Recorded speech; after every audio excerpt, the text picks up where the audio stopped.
Haleluya. Apa yang dikatakan firman Tuhan, bahwasanya kerajaan sorga bukan berdasar pada perkataan, tapi berdasar pada kuasa, genap pada sidang pertama. Mereka senantiasa mengalami kuasa Tuhan. Doa mereka didengarkan Tuhan dan dijawab Tuhan. Mujizat adalah hal yang biasa pada sidang pertama.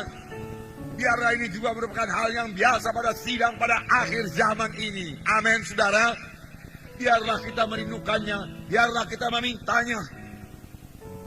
Karena semua itu adalah perbuatan Roh Kudus yang masih bekerja sampai sekarang ini. Sungguh benar apa yang dikatakan oleh Tuhan Yesus sebelum dia naik ke sorga. Tetapi kamu ini tunggulah di Yerusalem, sehingga kamu diperlengkapi dengan kuasa dari Maha Tinggi. Dan murid-murid menunggu di Yerusalem, sampai betul-betul Roh Kudus turun ke atasnya.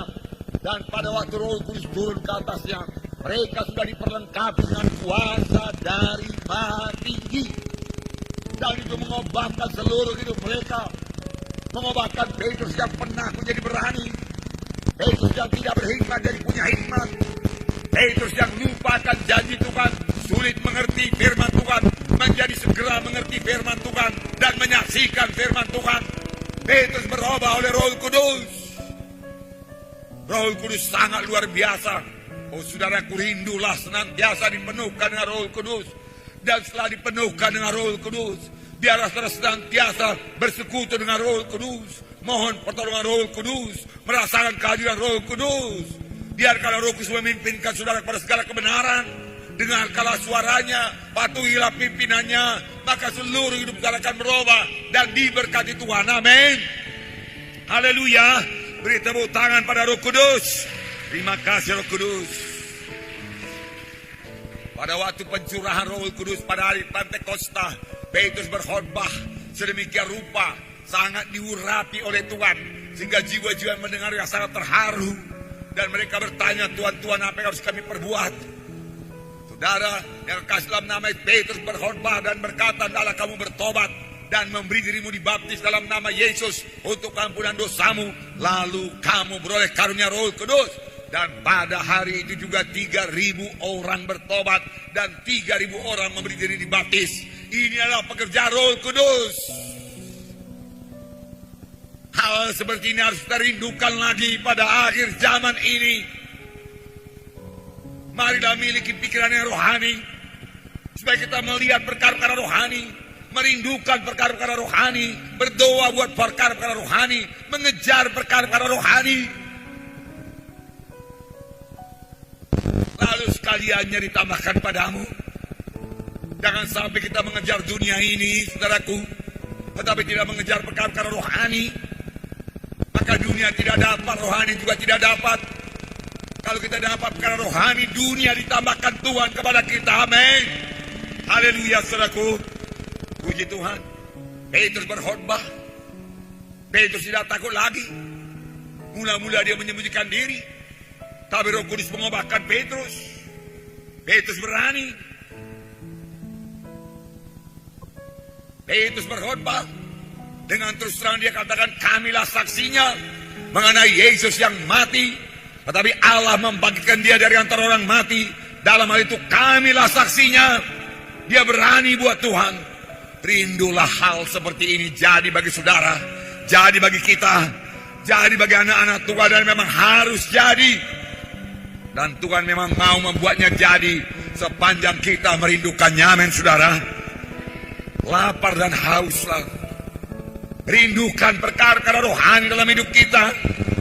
Miliki pikiran-pikiran rohani yang memikirkan perkara-perkara rohani. Miliki.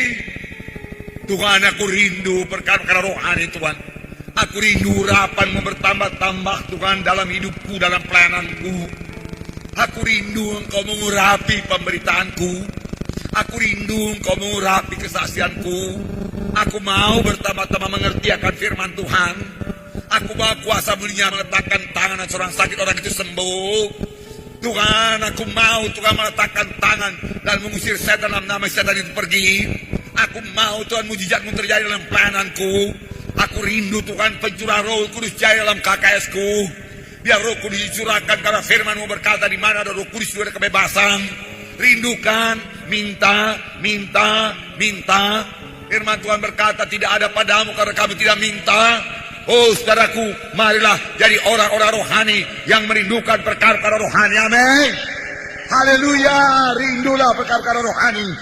Terima kasih Tuhan Yesus, terima kasih. Kemudian beberapa waktu kemudian Petrus berjalan ke bait gerbang indah. Apa yang terjadi? Dia melihat seorang yang lumpuh di situ. Dan Petrus dengan yakin berkata, emas dan perak tidak ada padaku, tapi apa yang ada padaku berikan padamu. Dalam nama Yesus Kristus orang Nazaret, bangkit dan berjalan. Lalu Petrus mengangkat tangan kanan orang itu, membantunya berdiri. Ketika juga orang itu sembuh, mujizat Tuhan terjadi. Apakah ini karunia rohani mulai bekerja pada Petrus? Oh, rupanya setelah baptisan Roh Kudus ada lagi berkat yang lain. Bukan hanya kuasa untuk bersaksi, ada karunia Roh Kudus. Ada 9 karunia Roh Kudus. Apakah yang bekerja pada waktu Petrus membangkitkan orang tepok ini? Yang bekerja adalah karunia mengadakan mujizat, karunia iman, karunia menyembuhkan, sekaligus bekerja bersama-sama. Kuasa Tuhan meledak, dan orang ini segera sembuh, bangkit berdiri, melompat-lompat masuk dalam bait Allah, memuji dan membesarkan nama Tuhan. Dan semua orang heran, sangat luar biasa. Saudaraku yang kasih dalam nama Yesus, Petrus mengetahui apa yang dia miliki, apa yang ada padaku. Dia yakin ada kuasa padanya. Dia yakin karunia Tuhan bekerja dalam diri dia. Setelah dia dipenuhkan dengan Roh Kudus. Roh Kudus belum berhenti bekerja. Amin saudara. Biarlah Roh Kudus memenuhkan kita semuanya. Biar karunia Roh Kudus bekerja pada kita. Amin. Masih ada karunia perkataan hikmat, karunia perkataan pengetahuan, saudaraku. Karunia berbahasa roh, mengartikan makna roh itu, karunia membedakan roh, masih ada, saudaraku. Karunia iman, karunia mujizat, karunia menyembuhkan, masih ada, saudaraku. Karunia nubuat, masih ada, masih bekerja itu semua untuk kepentingan bersama, untuk membangun kerajaan Allah. Tuhan mau mengerjakan dalam hidup saudara. Rindulah, kejarlah, mintalah. So, akibatnya sesudah orang tepok itu sembuh, 5.000 orang lagi dibawa masuk dalam kerajaan sorga. 5.000 orang bertobat, 5.000 orang menjadi percaya. Gereja pertama bertumbuh dengan pesat. Amin saudara. Mari rindukanlah ini, saudaraku, rindukan. Mari bersaksi dengan berani. Mari bergerak. Biar KKS bergerak untuk menginjil. Biar pemimpin KKS memimpin anggotanya untuk bergerak mencari jiwa-jiwa yang terhilang. Inilah waktunya. Banyak orang keberatan di luar sana. Banyak orang keletihan di luar sana. Banyak orang khawatir di luar sana dengan segala krisis ekonomi. Mereka khawatir apa yang akan terjadi besok, apa yang akan terjadi lusa. Nah, saya tahu satu perkara yang pasti. Ini hari sudah dimulai sidang umum MPR. Bagian kita anak-anak Tuhan yaitu berdoa. Amin saudara. Berdoa. Terus terang saya katakan kepada saudara, yang paling perlu bagi kita, yang paling perlu kita doakan, bukanlah mengenai krisis moneter ini. Saudaraku, yang paling perlu kita doakan yaitu satu pemerintahan yang baik dan jiwa-jiwa bertobat. Dengan segala krisis tekanan sekarang ini, biarlah hal tersebut membawa mereka mencari Tuhan dan berserah bersandar kepada Tuhan. Biarlah Tuhan memberikan pemerintahan yang baik, yang bersih, saudaraku. Biarlah Tuhan, saudaraku, bekerja dalam hal ini. Karena firman Tuhan berkata, kamulah imam-imam, bangsa yang terpilih, imam yang berkuasa. Dan tanah airmu di sorga. Firman Tuhan berkata, kita adalah penduduk sorga, bukan penduduk dunia ini. Kita yang sementara saja di dunia ini. Tetapi dalam sementara kita di dunia ini, sebelum Tuhan Yesus memanggil kita, kita perlu berbuah lebat. kita perlu bersaksi, kita perlu mengerjakan pekerjaan Tuhan, kita perlu membangun gereja, kita perlu berkorban. Sehingga nanti kita menerima pahala-pahala daripada Tuhan, masuk dalam kerajaan yang kekal. Dalam hal itu kita bisa berdoa, sama sebagaimana dikatakan oleh firman Tuhan, supaya kamu boleh beribadah dalam keadaan aman, tenteram, dan terhormat. Pemerintahan yang baik dapat memberikan hal tersebut. Dan kepada orang dunia ini kita doakan, saudaraku, supaya mereka mulai mencari Tuhan dan bertobat. Dan segala roh keserakahan, banyak yang serakah, saudaraku, pada zaman krisis ini juga, saudaraku, yang mau menimbun harta bagi dirinya. Mereka sadar dan bertobat dan mulai mengasihi rakyat kecil. Mengasihi bahwa mereka kepada pertobatan, demikian juga kita sebagai anak-anak Tuhan, kita perlu mengasihi. Biar hati kita tergerak oleh belas kasihan. Apa yang kita perbuat, yang paling perlu bagi mereka keselamatan.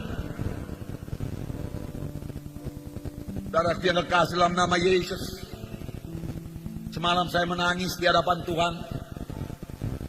Pada waktu hari panas terik, di luar sangat panas, dan saya dalam kamar saya.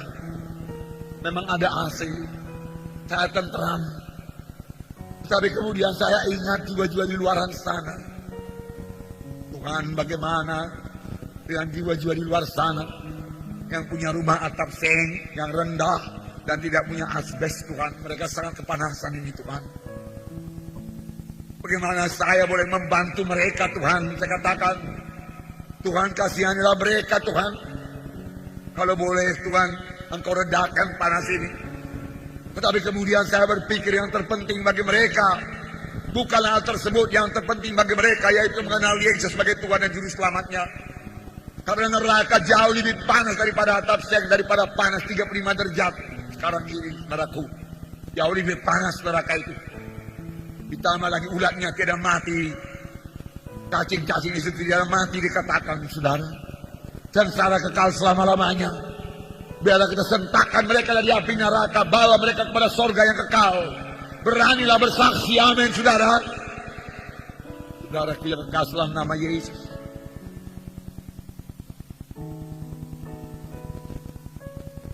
Di rumah kami sendiri cukup beras, saudaraku. Saudara, cukuplah sembako itu, saudaraku. Tapi kemudian waktu makan, saudaraku, saya hampir menangis.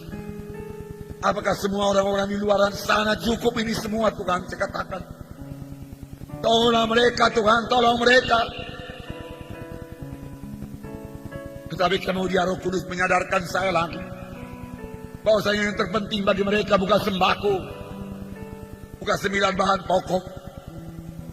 Tuhan mengingatkan apa yang dikatakan Petrus, apa yang ada padaku kuberikan padamu. Yang ada padaku lebih baik daripada uang. Petrus berkata, kalau uang bantuan kuberikan kepadamu, maka engkau akan tetap lumpuh. Engkau akan terus minta sedekah.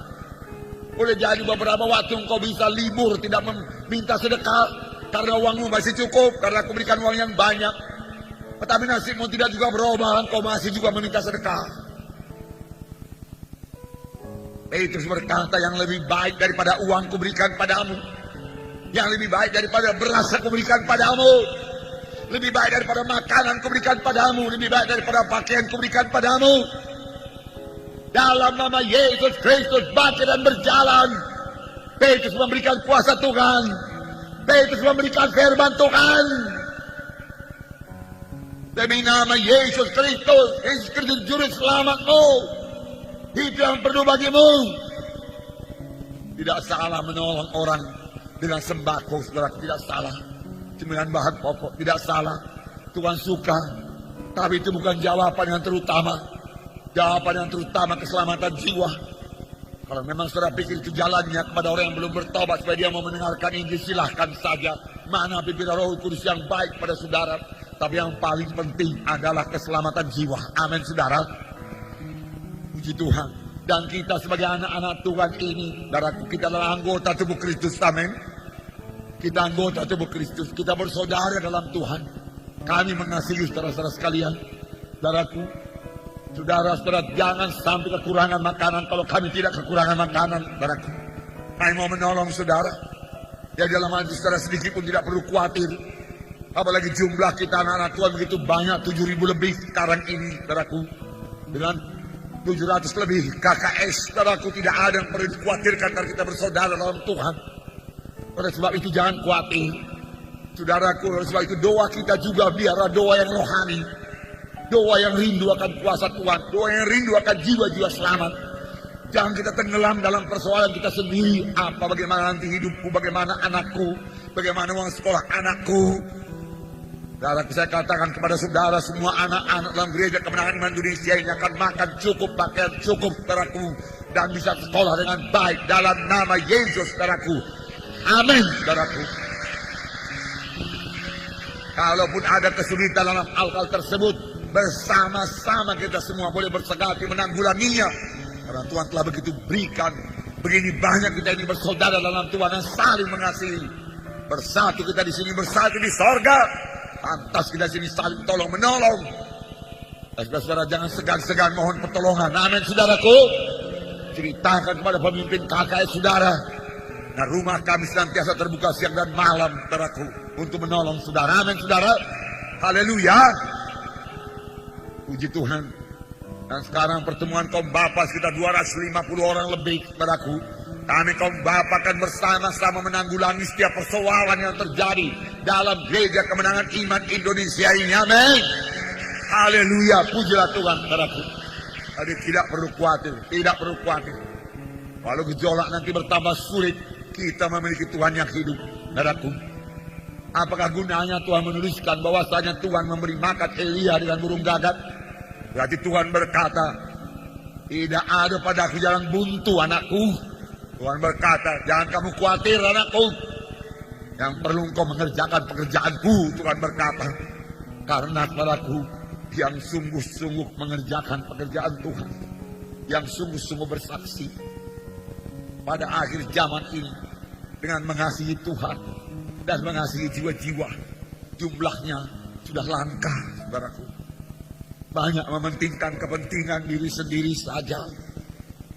Marilah kita mencari kepentingan Tuhan. Jangan kita tenggelam dengan kepentingan kita sendiri, saudaraku.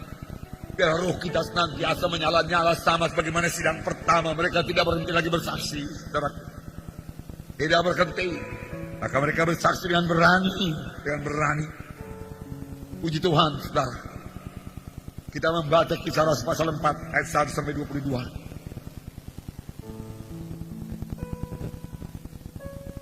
Kisah Rasul pasal 4 ayat 1 sampai 22. Saya membaca satu ayat, saudara baca satu ayat. Bukalah kitab saudara, halaman 154.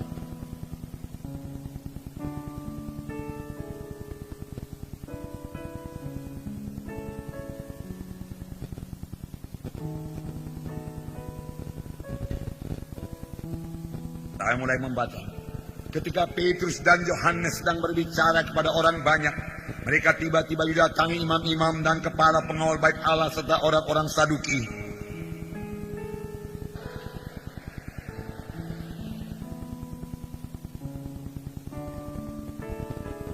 Mereka ditangkap dan diserahkan ke dalam tahanan sampai keesokan harinya karena hari telah malam.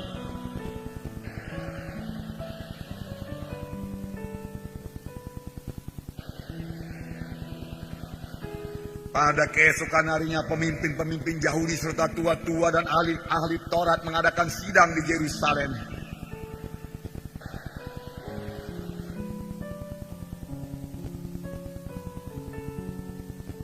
Lalu Petrus dan Yohanes dihadapkan kepada sidang itu dan mulai diperiksa dengan pertanyaan ini. Dengan kuasa manakah atau dari siapakah kamu bertindak demikian itu?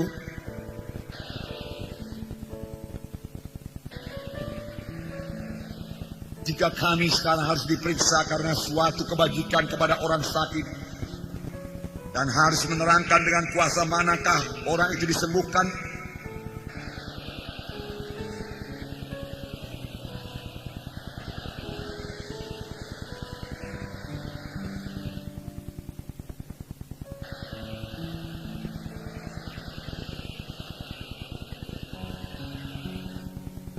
Yesus adalah batu yang dibuang oleh tukang-tukang bangunan, yaitu kamu sendiri.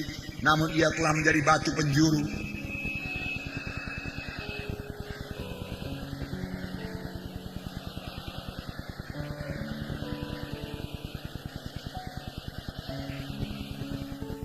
Ketika sidang itu melihat keberanian Petrus dan Yohanes dan mengetahui bahwa keduanya orang biasa yang tidak terpelajar, heranlah mereka dan mereka mengenal keduanya sebagai pengikut Yesus.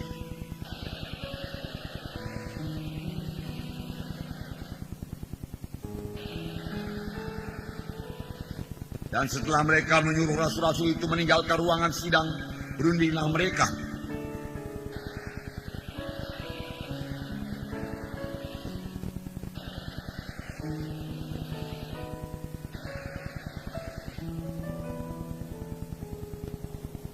Tetapi supaya hal itu jangan makin luas tersiar di antara orang banyak, baiklah kita mengancam dan melarang mereka, supaya mereka jangan berbicara lagi dengan siapapun dalam nama itu.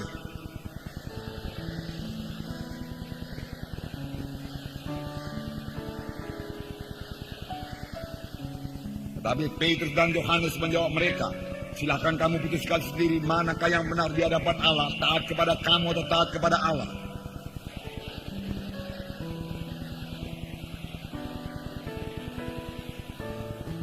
Mereka semakin keras mengancam rasul-rasul itu, tetapi akhirnya melepaskan mereka juga, sebab sidang tidak melihat jalan untuk menghukum mereka, karena takut akan orang banyak yang memuliakan nama Allah berhubung dengan apa yang telah terjadi.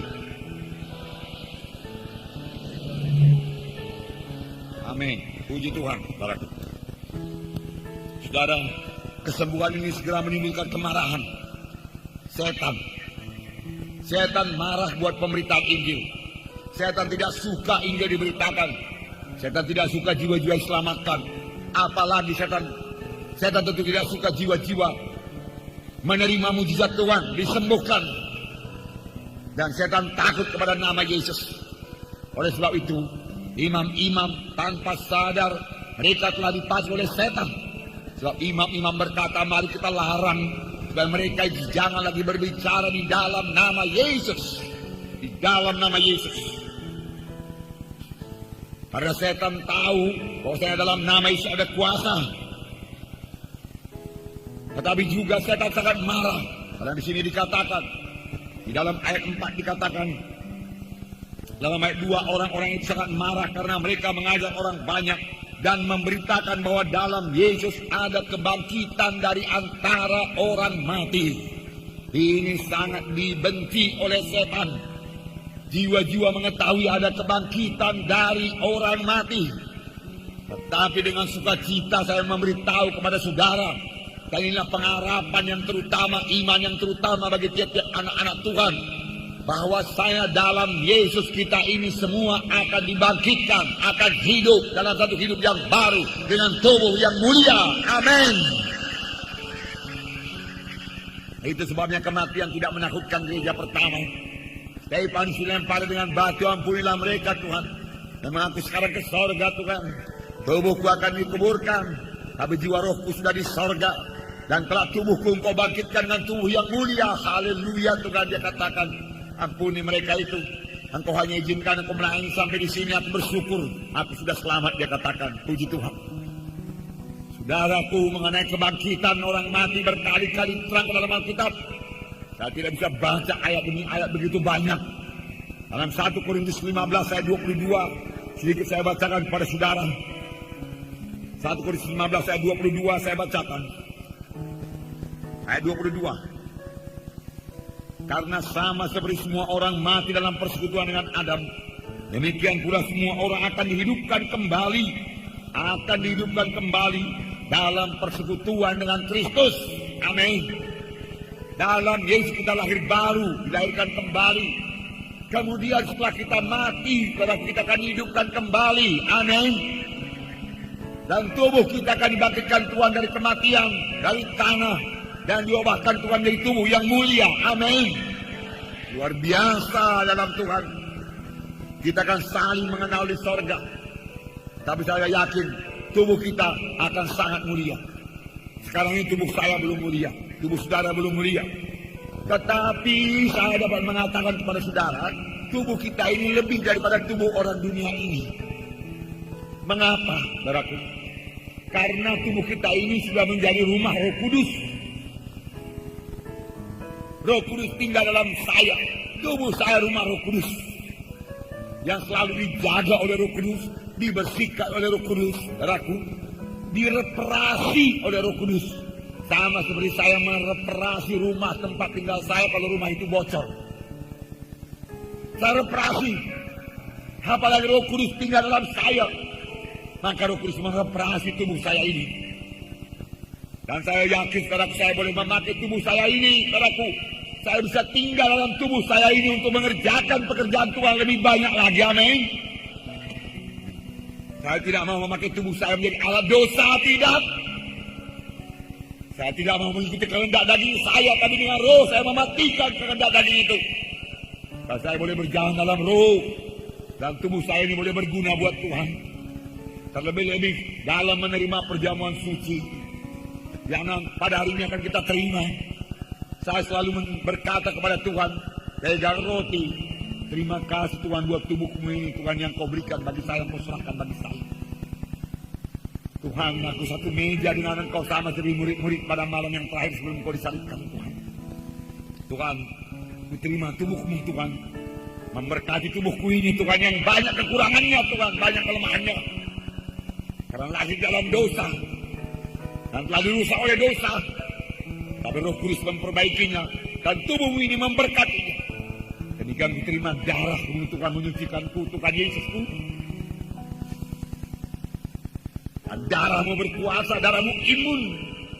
Maka darahmu akan membentengi aku dari kanker, tumor, penyakit-penyakit jahat lainnya, balas sampah.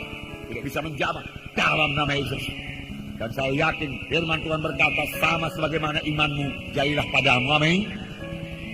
Saudaraku, oleh sebab itu jangan anggap itu roti biasa, anggur biasa. Jangan anggap itu upacara. Tiap-tiap perjamuan suci pada satu meja dengan Yesus.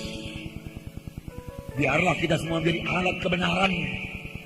Bukan lagi alat dosa, bukan lagi alat setan, bukan lagi alat pergunjingan. Bukan. Tapi tiap-tiap perkataan kita meneguhkan orang lain, membangunkan orang lain. Meneguhkan imannya kalau dia lemah. Dan ucapan kita berupa kesaksian, memberitakan berita-berita tentang Yesus. Kamulah bangsa yang terpilih, imam yang memerajani. Hendaklah kamu tidak berhenti memberitakan perbuatan-perbuatan yang besar dari Dia, perbuatan-perbuatan yang besar dari Yesus. Amin, saudara. Oh, puji Tuhan. Itu kehendak Tuhan.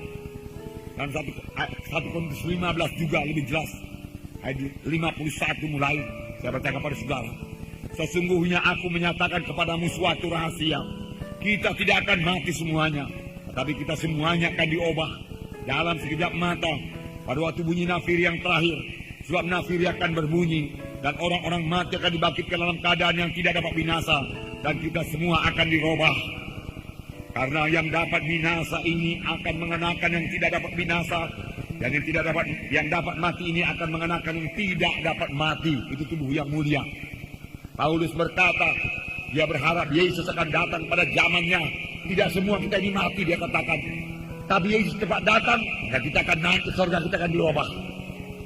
Saudaraku, ini akan terjadi, ini bisa terjadi pada zaman kita ini, amin. Bisa terjadi. Saya katakanlah Yesus datang 20 tahun lagi. Yang saya yakin tidak sampai pun 20 tahun lagi, saudaraku. Tidak sampai ke 20 tahun lagi. Melihat tanda-tanda akhir zaman seperti ini, gejolak laut menderu mendesak. Saudara, kejahatan bertambah-tambah, mementingkan diri sendiri, tamak akan uang, merupakan diri sebagai orang beribadah, tapi menolak kuasa ibadah itu dan lain sebagainya. Saudaraku, ini sudah akhir zaman. Kejahatan di mana-mana. Kejahatan di mana-mana. Saudaraku, saya mendengar bahwasanya anak-anak sekolah SMP, saudaraku, bisa mencongkel platina dari mobil dan menjualnya. Saudaraku, gimana itu, saudaraku, anak SMP ke sekolah bawa obeng, bawa tang, saudaraku, yang bisa dia congkel tuh spare part mobil, saudaraku, dan kemudian menjualnya, saudaraku, anak SMP. Dan anak-anak SMP, saudaraku, apa kerjanya? Taruhan. Taruhannya apa? Mereka mulai berjudi.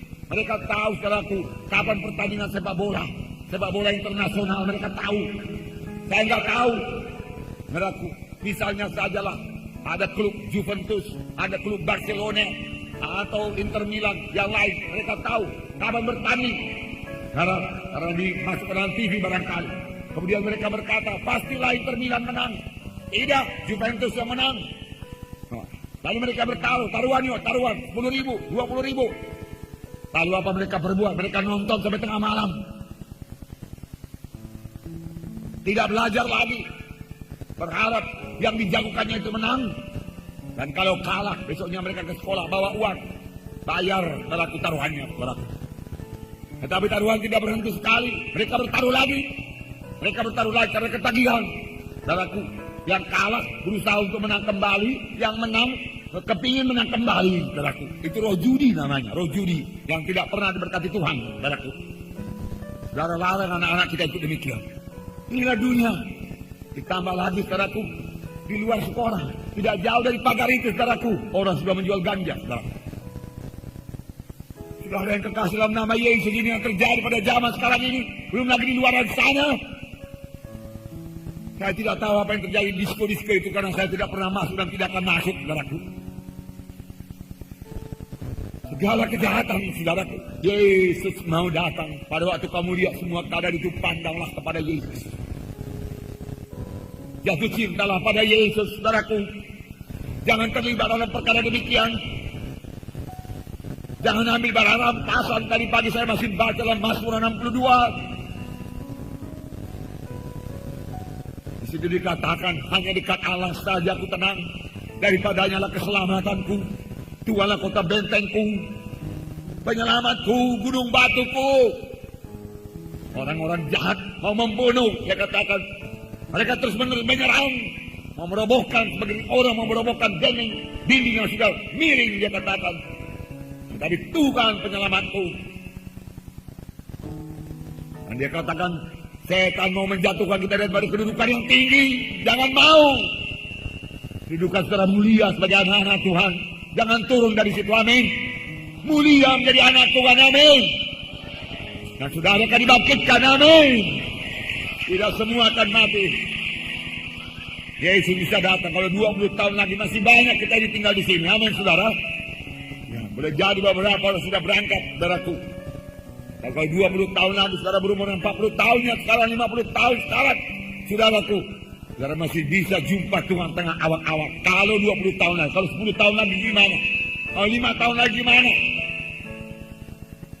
Saudara, karena 6.000 tahun sudah berlalu. Dari zaman Adam sampai ke zaman Yesus, saudaraku, 4.000 tahun. Zaman Yesus sampai sekarang ini 1998. Tinggal 2 tahun lagi, tahun 2000.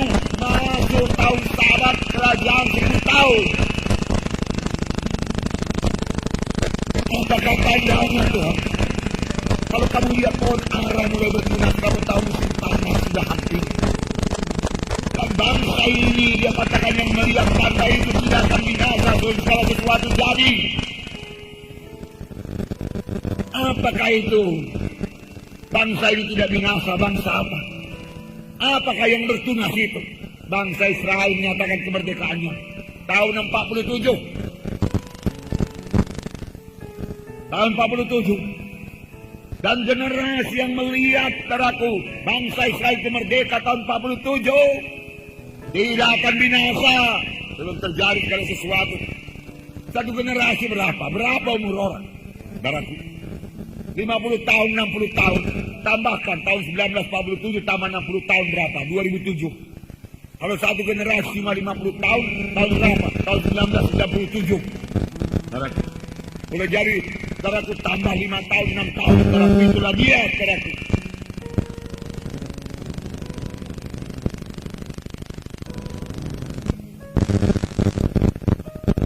Bukankah ini bekerja Roh Kudus? Saudara, ribuan kematian ini saudara sampai penuh sampai ke belakang, kematian kedua penuh sampai ke belakang. Demikian penuh di Medan Timur, demikian penuh di Medan Kota, di mana saja kita bertemu penuh dengan jiwa-jiwa. Tuhan mengirim ke jiwa-jiwa. Pekerjaan siapa itu? Bukan pekerjaan saudara, bukan pekerjaan saya. Bukan pekerjaan manusia itu. Terhadiri kebaktian doa syafaat, terhadiri doa semalaman, mereka bersemangat berdoa, doa mereka tidak kendor, mereka berdoa saudaraku dengan sangat lancar, sangat berkuasa, yang baru-baru selamat berdoa dengan bergairah kepada Tuhan. Pekerjaan siapa itu? Apakah bisa pelajaran training mengenai doa membuat mereka berdoa demikian? Itu pekerjaan Roh Kudus. Anak-anak muda bisa mencucurkan air mata buat jiwa-jiwa yang terhilang. Pekerjaan siapa itu? Itu pekerjaan Roh Kudus. Sadarilah, saudaraku. Oh, dan Tuhan cara membentuk pengantinnya, saudaraku. Karena Tuhan mau datang kedua kali dengan segeranya.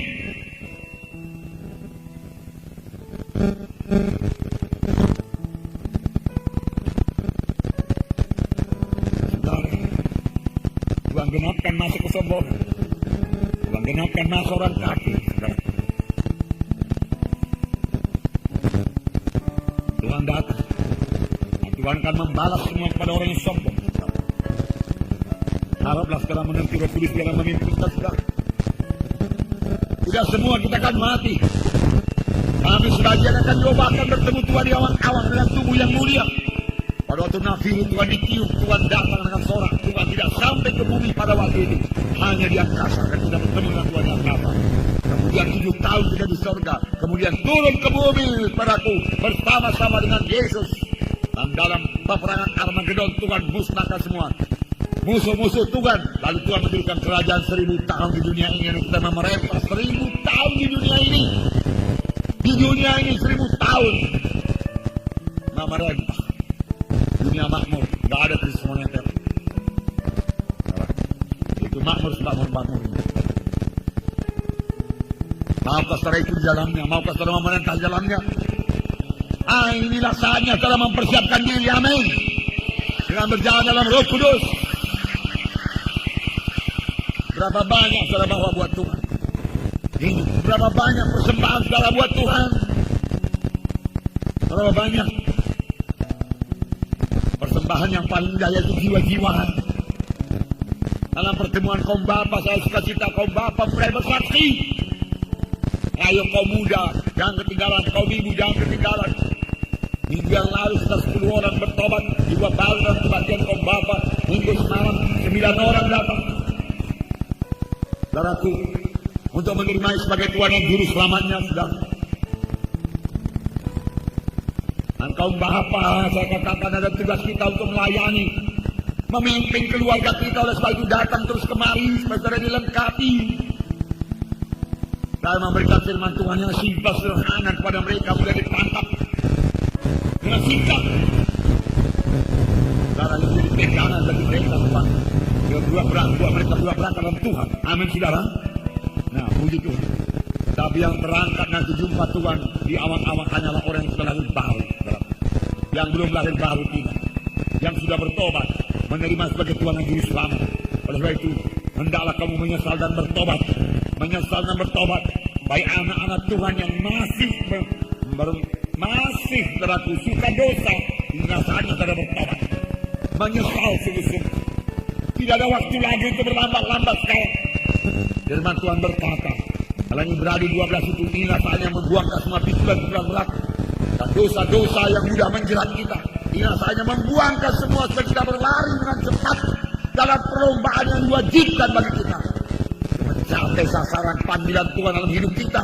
Dan kita berbuah lebat dan kita sendiri berubah menjadi seperti Yesus. Amin. Ini bukan saatnya lagi cengeng. Ini bukan saatnya lagi tidak mengampuni.